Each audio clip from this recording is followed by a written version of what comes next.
IS has released video of the atrocity, but Vladimir Putin and two close allies have claimed the jihadists were helped by Western and Ukrainian intelligence. Ukraine has rejected Russia's lies. Well, let's talk to... I'm just looking for the name of my guest on my screen here. Keir Giles, who is Senior Consulting Fellow of the Russia and Eurasia Programme at Chatham House, who's the author of the book Russia's War on Everybody and What It Means for You. Keir, very good evening.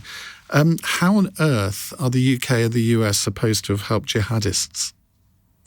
Yes, it is actually a bit of a move by President Putin, because originally, of course, he was saying that this was all Ukraine with no hand of Islamic State in it whatsoever.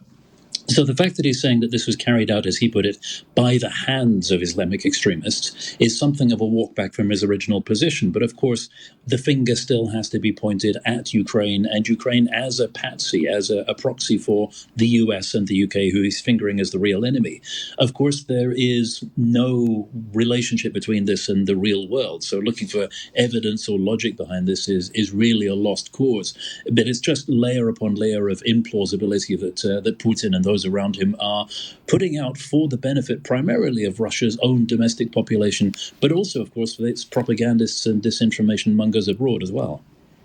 But do you believe Putin believes this himself, or is it literally is just propaganda for domestic consumption?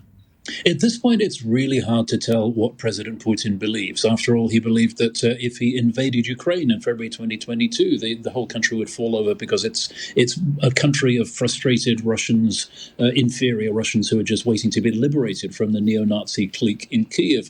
The point there, of course, is somehow it doesn't really matter whether he believes it or not, because this is the belief system, this is the framework for his decisions that he's actually acting on. So we have to assume that whatever he's going to do is based on treating this as a real belief.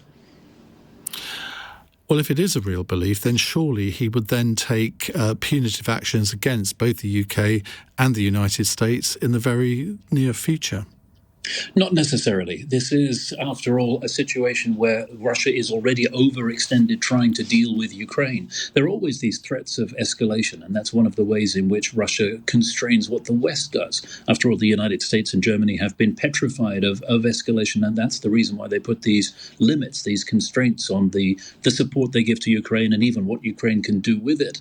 So for as long as Russia's energies are fully occupied on Ukraine, and we've seen, of course, the effect of that domestically, Russia can't even secure its own territory because it is so engaged in Ukraine. There's not going to be a great deal of spillover against the UK, and particularly against the US, because the one thing that Putin is absolutely terrified of is a real confrontation with the United States, because he knows there's only one way that's going to end, and it's catastrophically for Russia.